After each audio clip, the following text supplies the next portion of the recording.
एक इमारत आहे, त्या इमारतीची फायरची एनओसी अनेक दिवसापासून प्रलंबित आहे.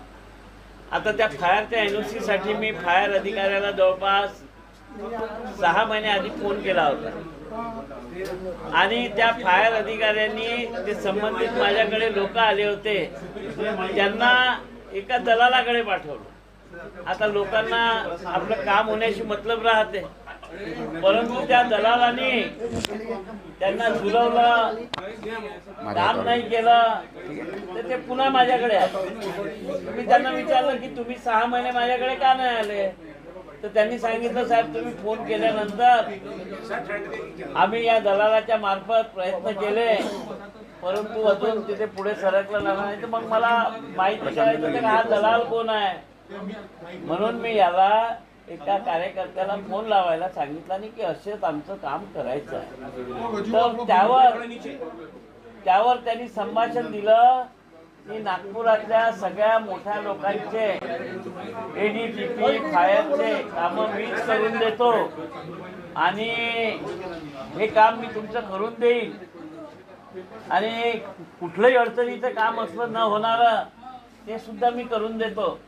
याचाच अर्थ की सामान्य माणसाचं होणारं काम असलं तरी त्याच्यात अडचण निर्माण करणे आणि हा दलाल गेला, पैसे मिळाले, लक्ष्मी दर्शन झालं तर ते काम करून देणे, हा गोरखधंदा या प्रशासकाच्या काळात महानगरपालिकेत चालू आहे.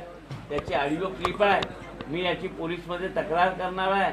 पोलिसांनी त्या दलालाला पकडावं आणि पकडल्यानंतर कोणकोणत्या लोकांचे त्यांनी कामं केले, कोणकोणत्या अधिकाऱ्यांच्या मार्फत केले याची लिस्ट जारी करावी. कारण की याच्या आधी 2002 मध्ये असाच एक टॅक्सचा घोटाळा पकडला होता आणि तत्कालीन आयुक्त टी चंद्रशेखर यांनी 12 लोकांना एका रात्रीत सस्पेंड केलं होतं.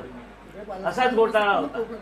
मला महानगरपालिकेची 2002 मध्ये मी तो घोटाळा रात्रीच्या रात्री 12 लोक सस्पेंड झाले. तर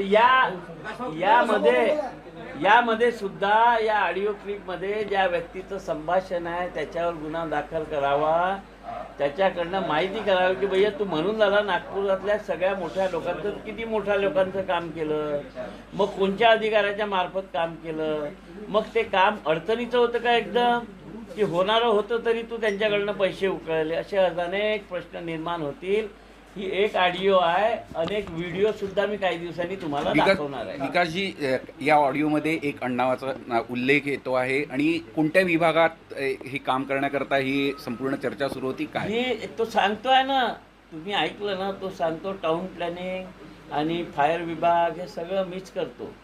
मला कॉन्ट्रॅक्ट देऊन द्या, मीच सगळं करून देतो घुमून फिरून. तर मग मला असं वाटतं की जर या इतक्या सगळ्या घटना घडत असतील आणि प्रशासकाला माहीत नसेल म्हणजे त्या प्रशासकाचं नियंत्रण नाही आहे. त्या प्रशासकाच्या राज्यात या नागपूर शहरात लूट झाली आहे 3 वर्षात, याचा जाब त्या प्रशासकांना द्यावा ही आमची मागणी आहे.